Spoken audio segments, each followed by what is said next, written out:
Bonjour à tous, j'espère que vous allez bien. On se retrouve aujourd'hui pour le challenge annuel 12 mois, 12 livres. C'est un challenge qui est assez commun, que l'on voit, que l'on a déjà vu à plusieurs reprises sur différentes chaînes. Seulement moi, cette année, j'aimerais me concentrer sur la version originale. Donc cela consiste à choisir une langue différente de notre langue natale, donc en l'occurrence le français. Vous pouvez prendre l'espagnol, l'anglais, l'italien, peu importe. Vous pouvez même mélanger plusieurs langues. Le tout étant de lire en version originale. Donc moi j'ai choisi vraiment de me concentrer sur l'anglais pour vraiment travailler cette langue. Je suis allée en Irlande l'année dernière et c'est vrai que déjà ça m'a un petit peu aidé à travailler oralement la langue, mais j'aime également lire des livres dans leur version originale, ne serait-ce que pour avoir la plume vraiment de l'auteur, c'est-à-dire m'imprégner de ce qu'il a voulu nous transmettre. Et éviter certaines interprétations liées à la traduction. C'est pourquoi je voudrais me concentrer donc sur la VO. Donc ce challenge pour moi, je me suis mis certaines conditions, donc 12 mois, 12 livres. Il n'y a pas de rythme de lecture, à savoir que soit j'enchaîne les 12, soit je peux en lire un par mois. Ça, il n'y a pas vraiment de règle à ce niveau-là. Il n'y a pas non plus de règles concernant le format ni le genre, puisque vous pouvez prendre des BD, des romances, vraiment pour ceux qui souhaitent faire ce challenge avec moi, libre à vous de prendre ce que vous voulez. Si vous voulez prendre des albums jeunesse pour avoir par exemple un petit album de 30 pages à lire, eh bien c'est possible, il n'y a pas de problème avec ça. Moi, j'ai choisi vraiment de faire full saga cette fois-ci, puisque dans l'idée du 12 mois, 12 livres, je pouvais partir sur des one-shots, donc 12 one-shots, 12 livres individuels en anglais, mais je n'en ai pas assez pour en avoir 12 tout simplement. Ou alors prendre une seule et même saga qui comporte 12 tomes, ou plusieurs sagas, ou mélanger saga et one-shot, ça c'est possible. Alors, si nous partons sur une seule et même saga pour valider le challenge, j'ai pensé à la saga Twisted Tale. Donc je vous afficherai ici juste à côté. Twisted Tale, c'est une saga de 12 tomes justement, qui reprend les contes de Disney avec des auteurs qui viennent des États-Unis, donc on est en plein dedans, hein, vraiment. C'est dans les éditions Disney Hyperion. C'est 12 tomes qui reprennent vraiment un tome, un Disney dans l'idée. Et je crois que ce sont des... pas forcément des suites, mais plutôt qu'est-ce qui se serait passé si la lampe d'Aladin n'avait pas été dans les mains de... Voilà, c'est un petit peu cette idée-là, c'est de et si l'histoire n'avait pas été celle qu'elle a été. Comment ça se serait passé? Comment cela aurait pu être autrement en fait? C'est vraiment l'idée. Alors moi j'adore les Disney comme vous avez pu comprendre dans ma vidéo précédente. D'ailleurs si vous n'avez pas vu cette vidéo là, je vous invite à aller la voir tout de suite. Voilà, comme vous le savez, moi les Disney c'est toute ma vie. J'adore, j'ai envie cette année vraiment de me concentrer en plus sur les adaptations, les réécritures, notamment des contes Disney. Donc cette saga entre pleinement dans cette catégorie-là.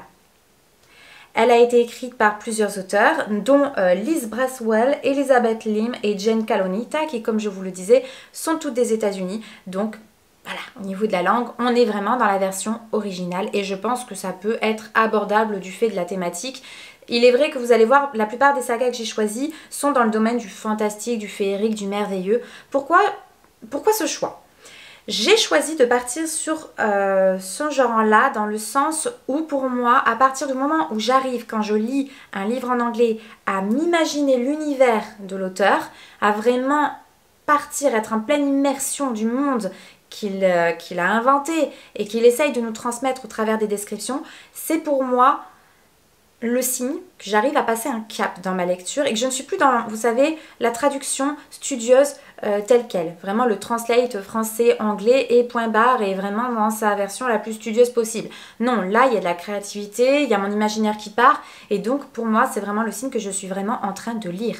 Voilà, c'est ça qui m'amène vraiment du plaisir dans ma lecture et qui va m'inviter à poursuivre aussi cette lecture et donc à travailler mon anglais, l'air de rien finalement, de façon très ludique. C'est l'idée ici. Si je pars non pas sur une seule et même saga, mais plusieurs sagas, alors j'ai pensé à combiner par exemple la saga Vilain, que je vous affiche également ici. Pourquoi je vous les affiche? Parce que je ne les ai pas encore en fait. C'est bientôt mon anniversaire et voilà, ces sagas-là font partie de ma wishlist. Alors j'espère pouvoir les commencer à ce moment-là, mais auquel cas, voilà, je me les procurerai, il n'y a pas de souci. Ce sont deux sagas que j'aimerais vraiment découvrir. Donc là, il s'agit de la saga Vilain. Donc comme son nom l'indique, elle reprend à chaque tome un vilain de l'histoire Disney. Donc par exemple Maléfique, imaginons, ou Ursula dans La Petite Sirène, pour réinventer une histoire tout autour. Donc ça rejoint un petit peu Twisted Tale hein, finalement, mais on se concentre là, autour de ces 8 tomes, sur les vilains. Cette saga des vilains a été écrite par une autrice des États-Unis, Serena Valentino, qui, je ne sais pas si ça se prononce comme cela, mais en tout cas, voilà, j'ai tendance à le dire un peu à l'espagnol, je l'avoue. Elle a été écrite par cette autrice que j'ai hâte de découvrir puisque cette saga a de très bonnes notes sur Livre Addict. Donc j'ai vraiment très hâte de la découvrir et c'est également aux éditions Disney, voire Disney Hyperion également. Voilà. Et comme il s'agit de 8 tomes, je me suis dit qu'on pouvait la combiner avec la saga Twilight. Puisque, bon, c'est une saga que je ne présenterai pas ici, hein, puisque je pense que vous la connaissez toutes maintenant, de par le film notamment. J'ai adoré le film, les films. J'ai adoré les films de Twilight, c'est comme ça que j'ai découvert les livres en français, je les ai lus, je les ai adorés, mais c'est vrai que j'aimerais bien les lire dans leur version originale pour vraiment avoir la plume de l'autrice. L'autrice de Twilight est Stephenie Meyer, il s'agit là de 4 tomes que j'ai hâte de découvrir. En plus il y a des hors-séries notamment que j'aimerais bien lire par la suite après avoir lu les 4 tomes. Donc j'ai déjà récupéré, enfin précommandé sur Bibliotroc le tome Eclipse. Alors Eclipse, je ne sais plus quel tome, de quel tome il s'agit, mais je l'ai trouvé dans sa version anglaise justement aux éditions Atom. Donc j'espère me procurer les autres dans la même édition. Et il n'était pas encore sur Bibliotroc, donc voilà, j'espère me les procurer assez rapidement. Quoique j'ai encore jusqu'à l'automne, puisque c'est vrai que c'est une saga que je pense lire davantage en période automnale, puisqu'il s'agit de vampires, de... Voilà, le côté un petit peu fantastique pour moi, ça m'embarque un peu plus dans le côté automne, tout simplement. Si vous avez déjà lu Twilight, moi j'ai pensé également à découvrir la fameuse saga dont tout le monde parle, The Lunar Chronicles, donc les chroniques lunaires de Marissa Meyer. Elle porte le même nom d'ailleurs. Stephenie Meyer, Marissa Meyer. Bon, voilà. Là, il s'agit également de 4 tomes qui reprennent les princesses de ces contes que l'on connaît. Donc, il y a Cinder, Scarlett, Cress, donc ça reprend Cendrillon, ça reprend Réponse, il me semble. Enfin, je ne veux pas m'avancer davantage parce que je n'ai pas lu encore les résumés, mais je sais qu'il s'agit de réadaptation, de réécriture de contes. J'ai vraiment envie de les découvrir. Donc, il y a 4 tomes dans cette saga. Voilà, dans leur version originale, pourquoi pas. Alors, concernant l'édition, je crois qu'il y a une édition qui est sortie où le graphisme fait un peu type manga. Celle-ci ne me plaît pas plus que ça, je l'avoue. Elle ne m'attire pas autant que les autres. Ce qui fait que je partirai plus sur l'édition Feyre and Friends ou Puffin Books. Puffin Books, j'ai vu qu'ils avaient fait les 4 tomes et avec une couverture qui, moi, m'interpelle davantage. Donc voilà, je n'ai absolument rien contre les mangas, mais c'est vrai que le graphisme des mangas, ce n'est pas forcément celui que je préfère. Donc voilà, je partirai plus sur un graphisme type conte, féerie, voilà. Assez traditionnel finalement. Donc ça, c'est si jamais je pars sur plusieurs sagas, c'est-à-dire je combinerai par exemple la saga Vilain, donc de 8 tomes, avec une autre de 4 tomes, et bah 8 plus 4, hein, ça fait 12, on est d'accord. Mais bien sûr, le but c'est pas forcément de tomber sur 12 piles, donc on peut bien sûr partir sur d'autres sagas. Moi il y a une saga que j'aimerais absolument relire, j'allais dire relire, mais en fait non, c'est un mensonge, je ne l'ai jamais lu, ça fait des années que je l'ai dans ma palle mais que je ne l'ai jamais lu.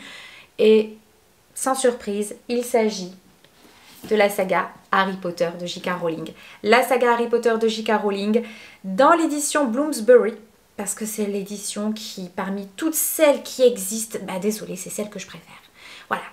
Chaque tome a une couleur qui lui est propre. Alors, concernant le premier tome, je l'ai lu en 3 langues différentes. Je l'ai lu en français, en espagnol et en anglais. Donc, pour vous dire, j'y suis allée à fond. Je crois que le premier tome, je le connais bien.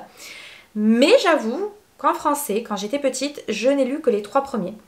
Et je me suis arrêtée après parce que, étant donné que ce sont des sacrés badasses, bah, j'ai été découragée, donc j'ai pas osé lire la suite. Je les ai vus en film, bien évidemment, je les ai. Mais voilà, cette édition, j'ai vraiment craqué. Seulement, je ne l'ai encore jamais lue. Donc cette année, j'aimerais beaucoup la découvrir et jusqu'au bout. Donc là, c'est le 7e tome. Bah, j'aimerais vraiment arriver à la dernière page de ce tome-là. En relisant, bien entendu, chaque tome. Il y a une saga également que j'ai commencé il y a 1 ou 2 ans, il y a 2 ans peut-être maintenant. Je me suis arrêtée, j'aimerais beaucoup la lire dans son intégralité. Elle comporte 6 tomes, me semble-t-il.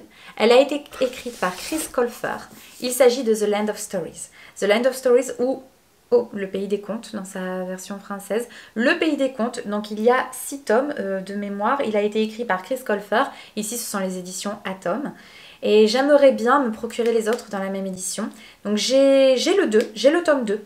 Et il me manque les autres tomes, donc je me les procurerai par la suite. Alors, chaque tome, il s'agit ici de 450 pages minimum. Donc c'est ce que je vous disais tout à l'heure quand vous avez la possibilité aussi de partir sur des albums jeunesse. Hein, parce que ici, c'est un roman jeunesse. Mais bon, 450 pages quoi. Donc en français, c'est sûr, c'est plus facile. Hein, mais voilà. Moi, je me suis lancé ce challenge-là. Donc j'ai lu le premier. Franchement, ça se lit. Ça se lit et en plus j'ai adoré l'univers vraiment féerique, fantastique. Il nous plonge, en plus vous avez une carte, un début de livre. Elle est vraiment magnifique, vous voyez. Vous avez vraiment la description de chaque royaume en fait que... C'est l'histoire en fait de 2 enfants qui vont aller explorer un monde parallèle, qui sont à la recherche de leur père, je crois, qui a disparu. Je crois que c'est leur père. Et ils apprennent en fait qu'il était imprégné dans ce monde-là parallèle. Ils vont plonger dans ce monde. Ils vont vivre multiples aventures au travers des différents tomes. Je n'en sais pas davantage. Je sais juste que cette carte-là m'a vraiment beaucoup aidé à créer ce monde imaginaire, à le recréer, à le retranslater dans ma tête. Donc vraiment, j'ai adoré le premier tome et donc j'ai vraiment hâte de découvrir les autres. Et je vous invite à découvrir cette saga. Sachant qu'il a écrit pas mal de hors-série suite à cela, puisque dans chaque tome, il va aborder des contes, justement, qu'il va développer dans les hors-séries. Je crois que c'est ça. À développer, mais il me semble bien. Si jamais je vous les mettrai en insert ici, pour que vous compreniez mieux de quoi il relève. En matière de saga, qu'est-ce que nous avons également? Nous avons, alors vous allez me dire, bah, tu n'as pas mis la saga des Contes Interdits par exemple, toi qui aimes Disney. Alors non, je ne l'ai pas mis, pourquoi? Parce que les Contes Interdits, c'est une saga que je compte lire en effet cette année, en cette année 2022. Seulement, elle est écrite par plusieurs auteurs canadiens. Donc chaque auteur a repris un ou plusieurs contes dans cette saga.